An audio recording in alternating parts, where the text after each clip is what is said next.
Today on My Climate Journey, our guest is Dr. Denise Baden, professor of sustainable business at the University of Southampton and founder of Green Stories. At Green Stories, Dr. Baden has run 16 writing competitions since 2018, focused around sustainability and storytelling. She is herself also the author of multiple eco-fiction novels, including Habitat Man, and is the editor of a collection of short stories called No More Fairy Tales: Stories to Save Our Planet. She's working with BAFTA, the British Academy of Film and Television Arts, on a project about the role of screenwriters in consumer culture. And she's co-created the #ClimateCharacters campaign with them to highlight TV and movie characters who take on climate-positive lifestyle behaviors. Dr. Baden and I have a wide-ranging conversation about the role of storytelling as a lever for climate action, her work in researching how characters who demonstrate positive behaviors tend to drive better outcomes than fear-mongering via disaster scenarios, and how the climate attitudes amongst her students have changed during her time in academia. And we cover a lot more than this, too. But before we start, I'm Cody Sims. I'm Yin Lu. And I'm Jason Jacobs, and welcome to My Climate Journey. This show is a growing body of knowledge focused on climate change and potential solutions. In this podcast, we traverse disciplines, industries, and opinions to better understand and make sense of the formidable problem of climate change and all the ways people like you and I can help. Denise, welcome to the show. Hi, Cody. I'm really pleased to be here. As I mentioned to you as we were warming up and prepping here a little bit, I personally think that storytelling is one of the most important climate solutions that gets the least amount of attention. And this is your life's work. So I'm excited to have you on and learn from you about the research you've done around storytelling, role models, all of that. But in addition, also the work you do to help try to generate more activity in this space. So you're not just researching, you're out there encouraging more works of fiction, more works of storytelling that can help communicate climate-related topics and help people take action as a result. That's the idea, yes. Well, why don't we start with your current role at the University of Southampton? You are a professor of sustainable business there. We're going to get all into the storytelling stuff, but I just want to set the stage. So maybe tell us a little bit about the work you do in the university context. Actually, I feel a bit of an imposter because my background actually is in psychology. It was my PhD, and before that I did economics and politics. But I did spend a bit of time out in the world in big business, small business, and an NGO. So I think unlike most academics, I kind of had been a bit of a butterfly. I think that's kind of stood me in good stead. So my current role is Professor of Sustainable Business. I teach corporate social responsibility, sustainable business, did teach business ethics. My work, I very much don't want to be a sort of ivory tower academic. For me, especially with the climate crisis being so serious, I want to make sure what we know gets out there. So I try and integrate sustainability across the curriculum. So I really try and keep my eye on the ball as to what's going on, where the solutions are across many different aspects.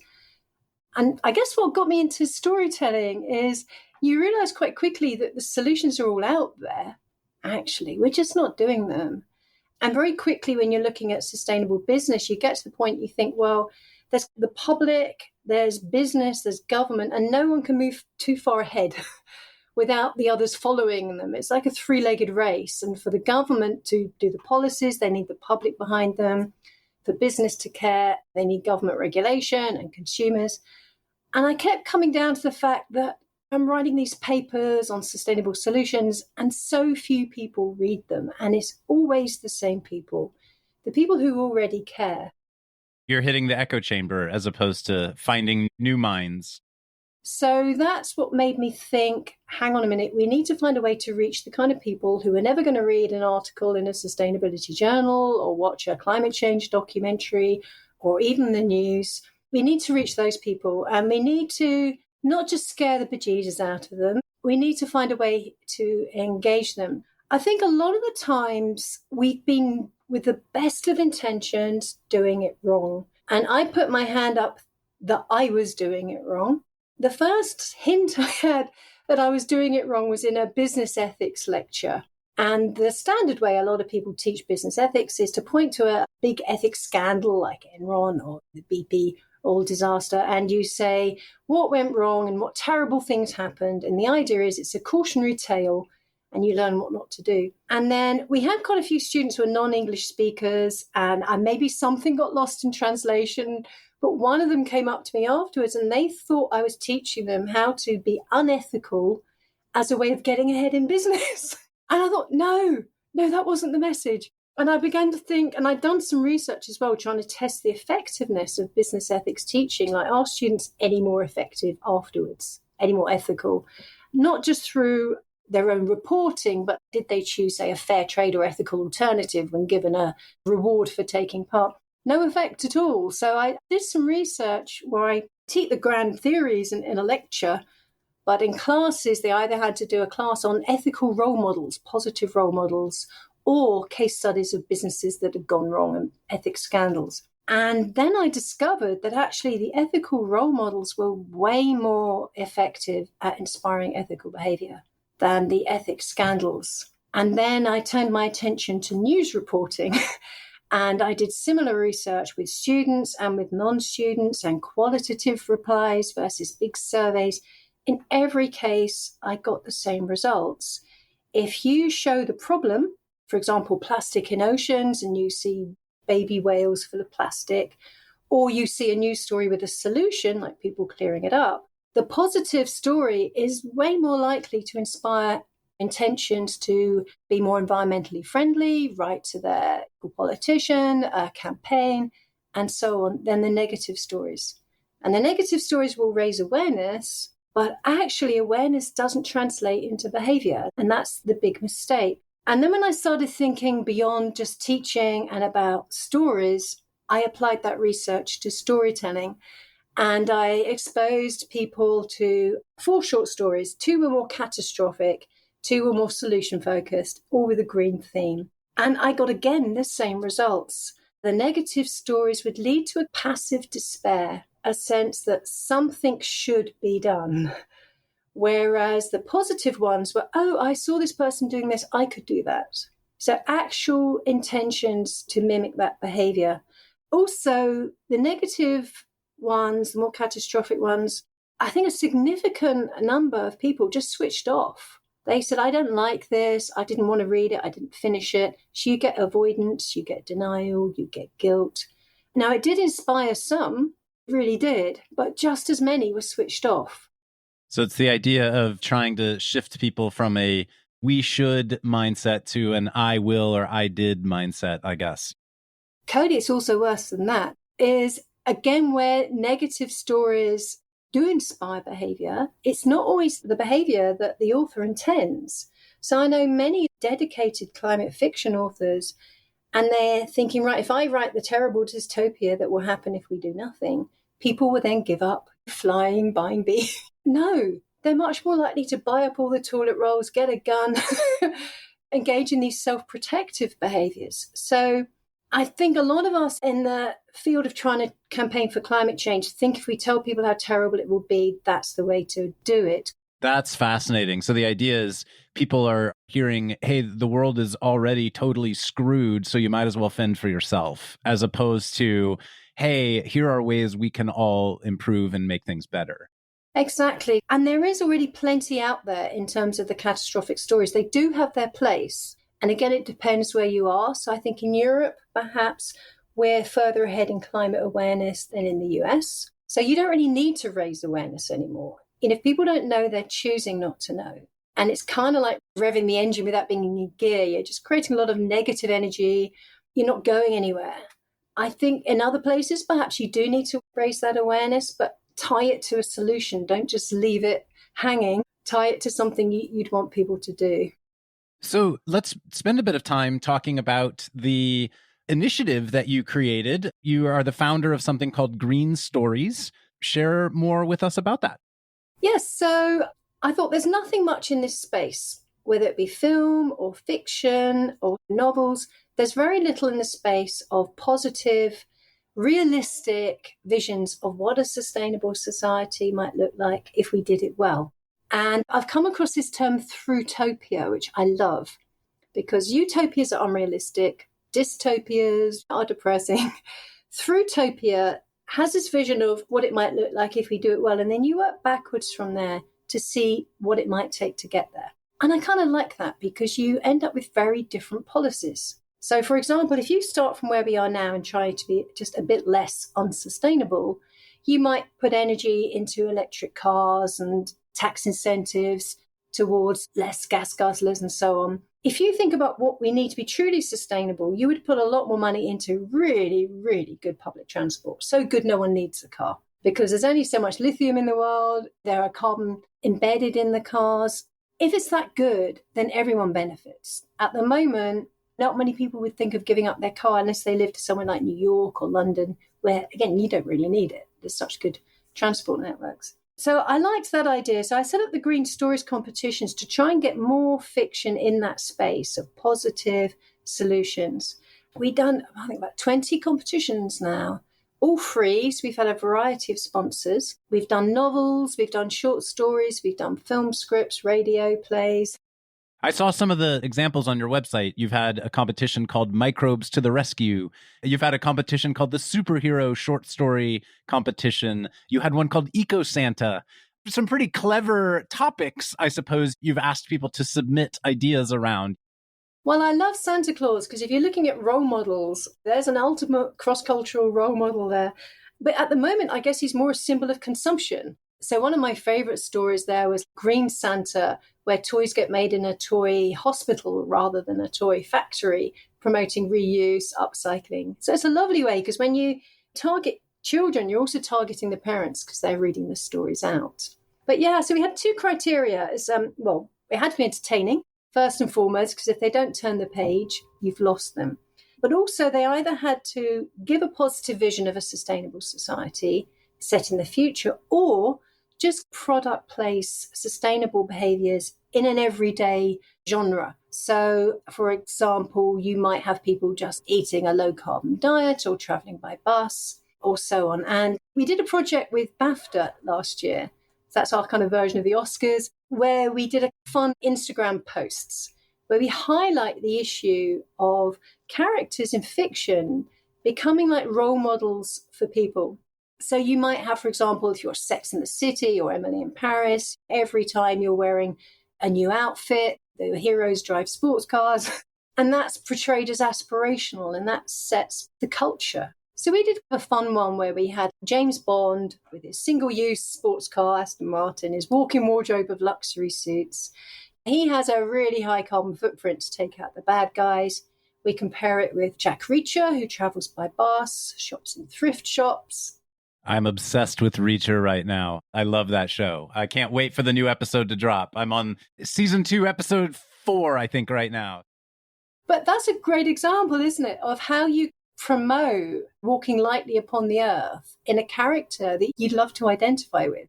They show him buying his clothes in thrift shops multiple times.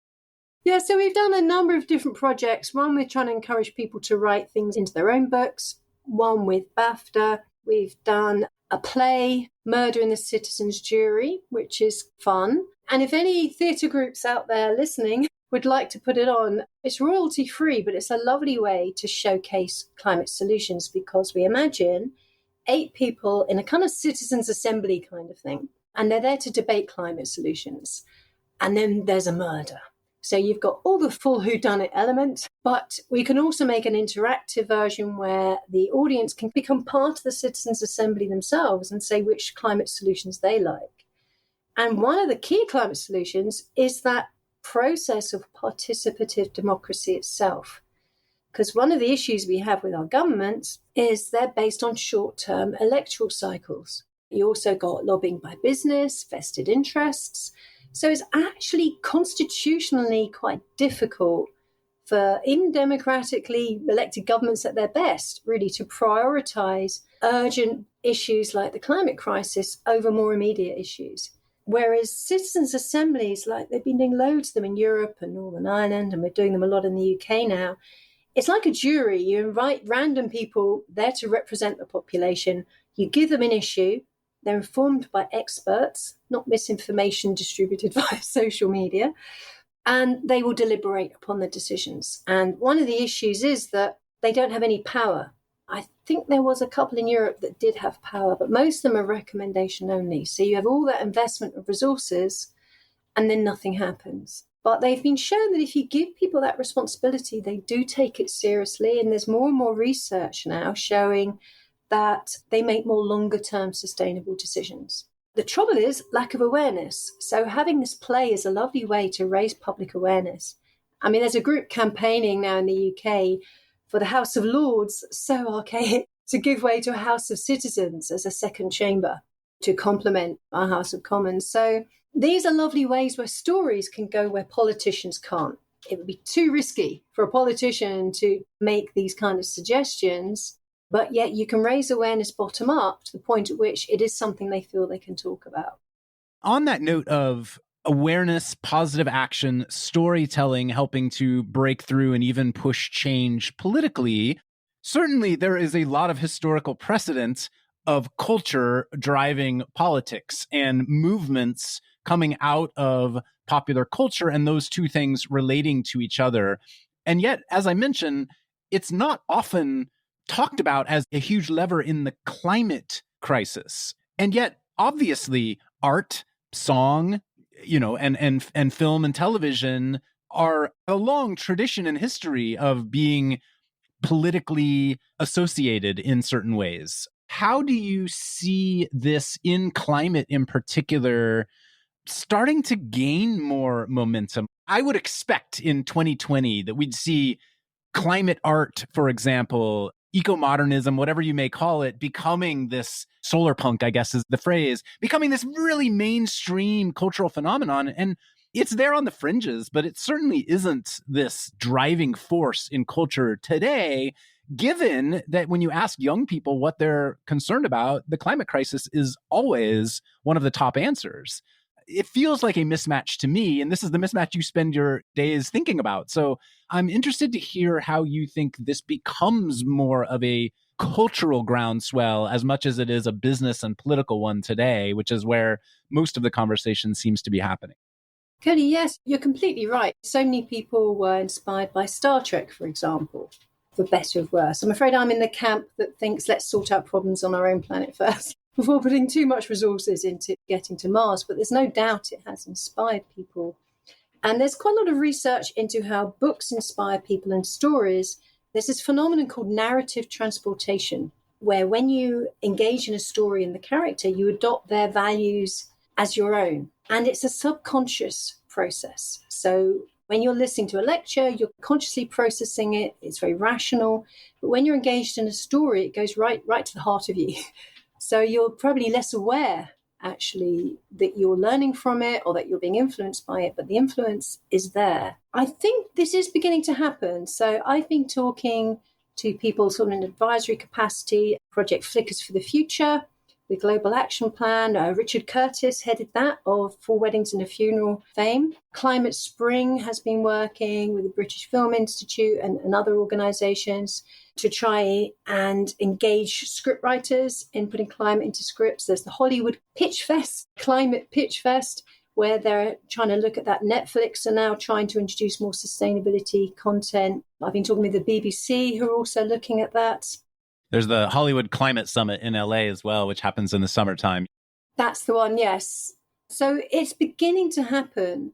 My fear is that the focus will still remain on dystopian themes. And there is a role for that. If we're frightened, I think we like to see our fears portrayed in stories. It helps us practice our responses, or we feel we're getting prepared. But at the same time, it's not necessarily going to lead to the kind of behaviours you want. So I really do hope to see some more solution-focused stories out there.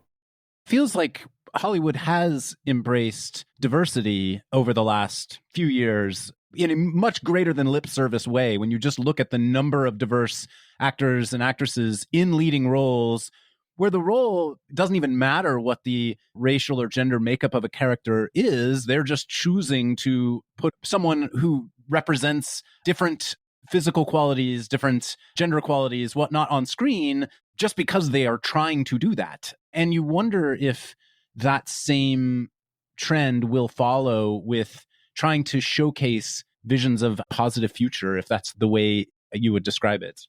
Well, I really hope so. Now you look back at films sort of even just 10 years ago and you think, oh my goodness, they were so sexist. For example, I'm really noticing a big shift in that. So I would like to see low carbon behavior normalized. For now, if I see anything happening on screen where someone's just casually throwing away food, I don't know, on TV, does anyone finish their food? Everyone orders, it's always beef. And then they get in a huff about something and off they go. No one asks for a takeout bag, so it's not wasted. So huge emissions are in food waste. I would like to see people, if they're going out on their big date, I'm so bored of that trope of girls with big bags flapping against their thighs. I would like to see them going to thrift shops, trying on things, fashion swaps. There's so much happening in that field. There's so many ways that you can just normalize greener behavior. And so I do think that there are changes and there's a lot more awareness, but I'm not sure it's always going to go in the right way. I do feel we might just see more climate dystopias. Hey everyone, I'm Yin, a partner at MCJ Collective, here to take a quick minute to tell you about our MCJ membership community, which was born out of a collective thirst for peer-to-peer learning and doing that goes beyond just listening to the podcast. We started in 2019 and have grown to thousands of members globally. Each week, we're inspired by people who join with different backgrounds and points of view. What we all share is a deep curiosity to learn and a bias to action around ways to accelerate solutions to climate change. Some awesome initiatives have come out of the community. A number of founding teams have met, several nonprofits have been established, and a bunch of hiring has been done. Many early-stage investments have been made, as well as ongoing events and programming, like monthly Women in Climate meetups, idea jam sessions for early-stage founders, climate book club, art workshops, and more. Whether you've been in the climate space for a while or just embarking on your journey, having a community to support you is important. If you want to learn more, head over to mcjcollective.com and click on the members tab at the top. Thanks, and enjoy the rest of the show. It's such a good point. Why does the leading character who's the big, strong, whatever, always have to drive like a giant truck, for example? Yeah, why not cycle? So tell me, I'm curious what you think about the role of humor. When I think of works of fiction that have really cracked popular culture that are climate related in the last few years, Don't Look Up is an obvious example that jumps to mind. And that used a different device, which was the device of humor and sarcasm, I suppose. And I'm curious how you think of that in terms of what any research you have shown or you've done shows about its effectiveness.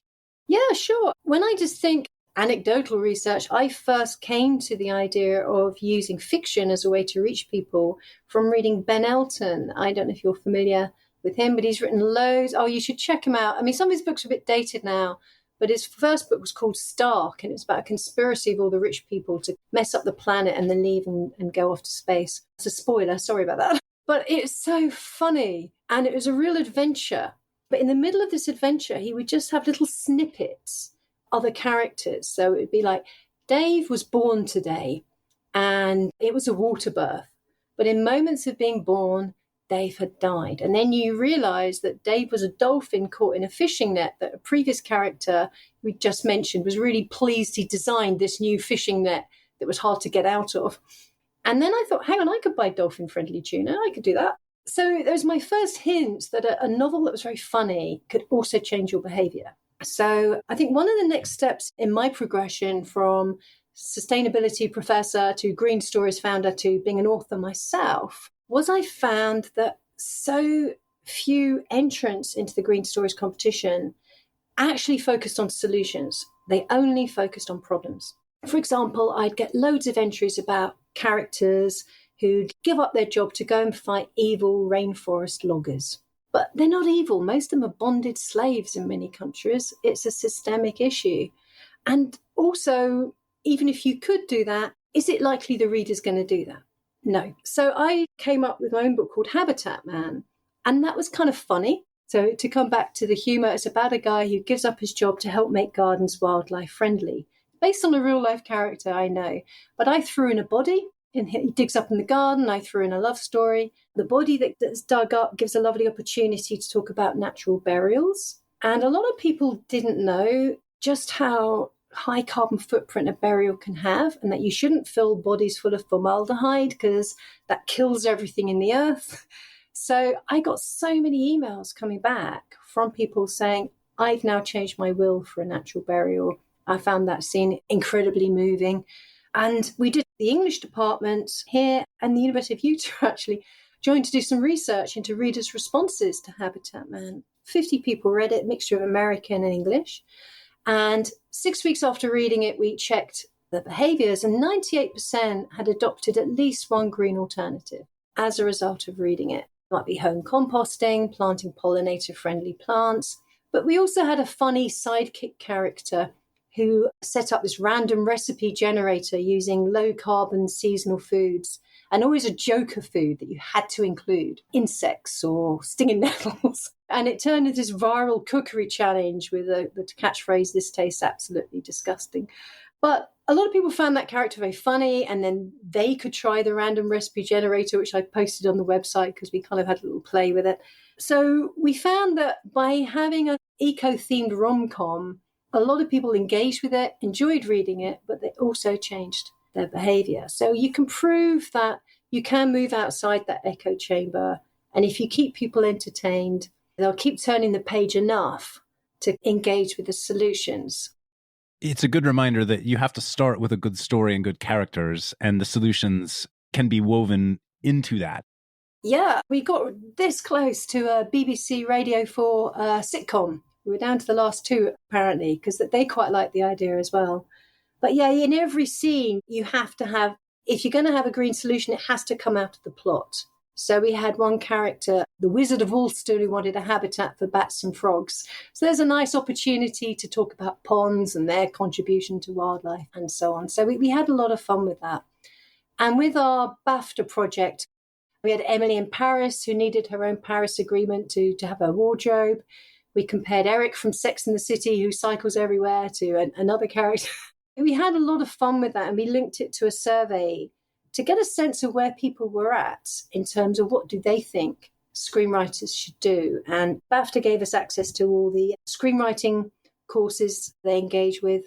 So they weren't a pre-green sample. They were just normal students in media and film courses.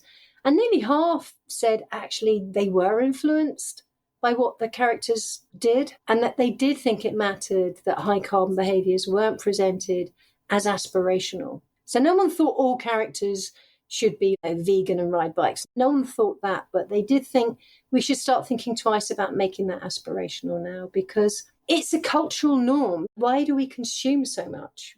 Consume so much because we're told to. Now, businesses put a lot of money into marketing to make us buy, and culture weighs in on top. So you do need some counterpoint to that. And I think culture, we've got a greater chance that culture might move away from high consumption than businesses are going to suddenly start saying, oh, stop buying our products.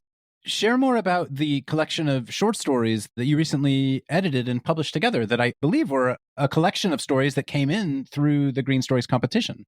That's right. A chemical engineer, Steve Willis, he's based in Malaysia. He unsuccessfully submitted a story to one of the short story competition, but he did quite well in the following one. So he's doing well. But he said, why don't we team experienced writers with climate experts? Because he ran Herculean Climate Solutions as consultancy. And he said, we've got so many climate projects and people don't know about them. So we did. We got people like Kim Stanley Robinson. He wrote Ministry for the Future, donated a few chapters. Paolo Bacigalupi donated a chapter. So a number of really good climate fiction authors, and some who were just really great writers, but not so knowledgeable about climate. And we paired them with climate experts where if they were too climatey and preachy, we got a writer to work with them to make them engaging. If they were really good stories, but not enough solution, we get a climate expert to weigh in. And we ended up with 24 short stories, every genre. We got a family drama, we've got comedy, we've got whodunits, action, and so on. Every kind of solution as well. So we've got your nature-based, planting seagrass. You've got your more tech ones, carbon capture and storage. You've got ones that look at the systemic aspects. So a couple look at the issue of, should we still be having the gross domestic product as our metric of success? Because climate change, it's not going to be too bad for the GDP, be bad for humans. But yeah, obviously they overlap with well-being, but they are not the same thing, especially when you throw climate into it. So I was really concerned, that was a couple that I wrote, that the GDP was steering governments towards policies that prioritize the economy over the people. So we addressed that in a couple of stories. We looked at some policies that are quite hard politically to get off the ground, but would be massively effective. Things like personal carbon allowances. Now, one of the issues that you keep coming across when trying to engage people is, well, I can give up flying and beef and so on, and my high gas-guzzling car, but what's the point unless everyone does? I'm disadvantaged, but it makes very little difference. So there's an issue. You can have carbon offsets. When they're voluntary, you're penalising people's green conscience. And it's just not enough. It's not going to do the job. So the idea of personal carbon allowances is everyone has their own set carbon allowance, and you spend that. It would start off probably just looking at fuel and transport. And then as it gets more accepted, you can introduce other things. But it would drive innovation into low carbon practices and policies and products, because people wouldn't want to use up their carbon allowance. And if they go over, they can purchase carbon credits from anyone who's gone under. So low-income households would probably be better off. So your story pushed on this as a theme? Yeah, so what we did, we gave an example that was included in the Murder in the Citizens Jury one. So we had a short story adaptation, and every different character would have a different relationship to that policy. So you could see how it would affect different kinds of people and the pros and cons. And you could debate it in an entertaining way that no politician could ever get across in a soundbite. So we may not be ready for them now, but at some point we might be. So let's start preparing the earth. I can't think of these ideas of seeds. First, you need to prepare the earth, create awareness. Then if it comes to the point we think, actually, we're ready to make this work. Because there was a proposal, I think, back in 2008 in the UK, a serious proposal by some of our politicians, but we didn't yet have the carbon footprinting software. I think we weren't yet scared enough. It was an idea ahead of its time. Now, I think its time is coming. So these stories are really nice ways to address systemic aspects, legal aspects. So we had a few stories that imagined, what if you gave nation status to the ocean? What might that look like? And legal protection of nature is something that really has succeeded where other things have failed. And obviously it's a fun one to explore in speculative fiction as well, what it might look like. And the compilation overall is called No More Fairy Tales, Stories to Save Our Planet. Looking back, it's a nightmare title because people can spell fairy tales as one word, as two. But yes, it's a great anthology, and we're sort of gathering data now on how it's affecting people and so on. You made a conscious choice in the title to position it as a climate change or environmental oriented collection of stories, as opposed to here's a bunch of good stories that just happen to hit on this theme necessarily. I'm curious your thought on psychology of readers, of who is going to choose that versus, I think of a work, for example, this is not a work of story collections, but a film again, something like Princess Mononoke, which is this anime movie. It's not positioned as a climate change movie, but it's all about fighting against humans plundering the Earth's natural resources. Like, that's what the movie's about. And it's a classic anime film. They didn't specifically come out and say this is an environmental movie, but it clearly is. I'm curious what you've learned in terms of positioning something as climate change focused or environmental focused versus not, and what the audience reception tends to be accordingly. My inclination is to agree with you. I think you can have most impact from where we are now, not to position things by playing the green card. So you can reach a wide audience. And that's why Habitat Man is positioned as a rom-com rather than as climate fiction. No More Fairy Tales. I think we did just want to provide a tool for people who are promoting these solutions to perhaps engage people. So we used it at COP27, COP28. And it has been a useful tool to get people reading and engaging in discussions, because if you see a character who's done something you might like to do, then that can inspire you. But you're right, it's not going to get such a wide readership, perhaps as something that's aimed at the mainstream.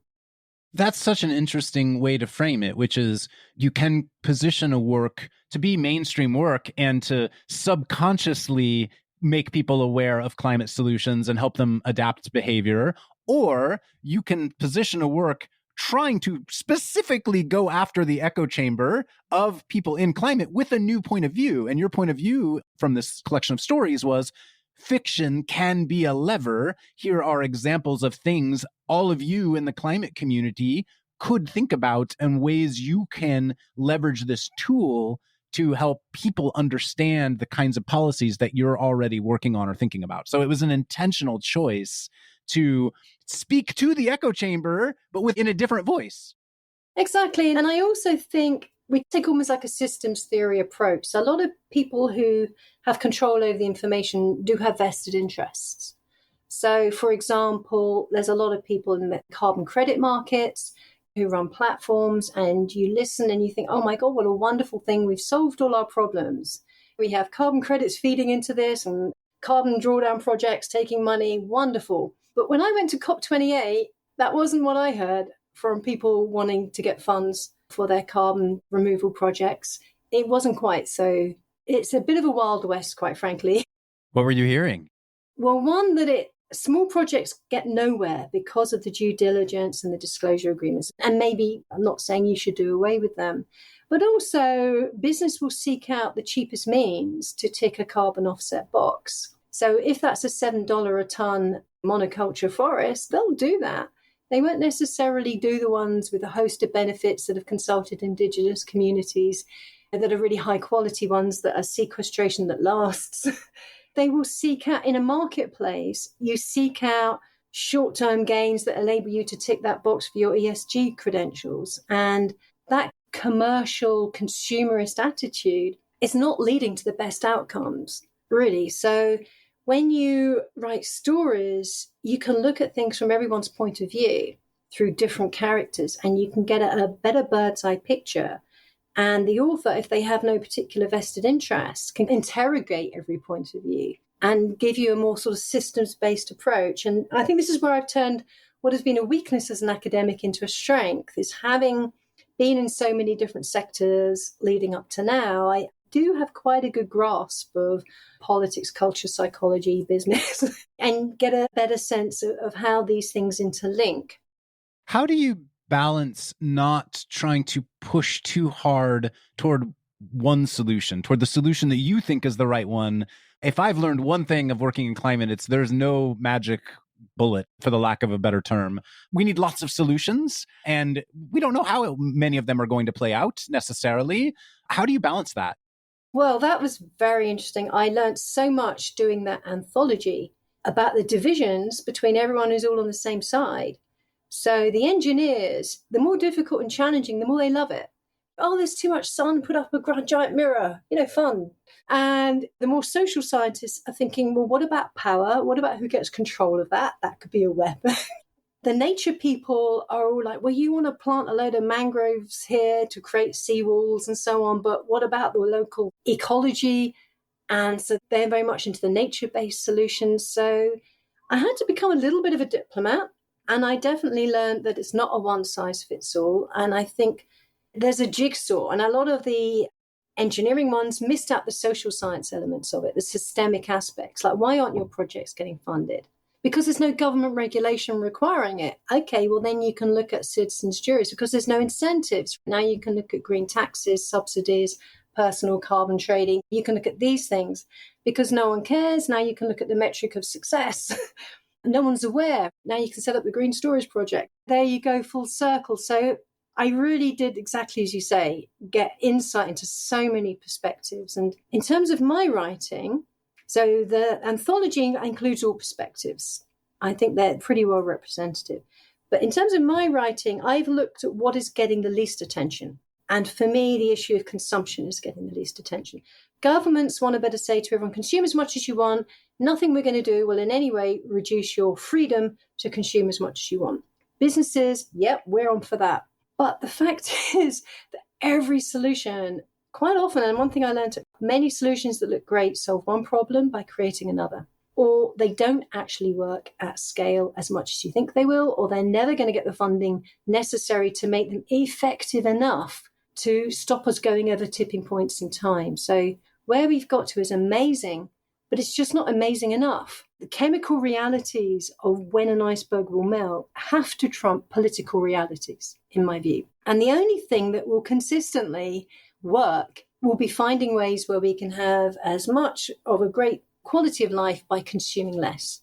And I've done a number of projects that have shown me how easy that is. So one of my other projects is sustainable hairdressing.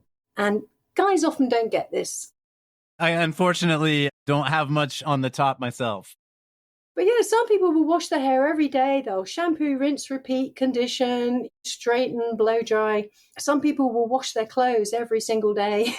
None of that is good for the skin. Hot showers under a power shower open up the pores. They strip all your friendly bacteria, age the skin. Overwashing hair will dry it, put it in bad condition. Actually, everyone is better off. Your purse, the money you save, your bills, the climate, your time, if you just wash a lower temperature and less. So you can save the difference between a high resource shampoo routine and a low resource isn't just 10 or 20%. It's several thousand%, because all the carbon footprint really is in the hot water.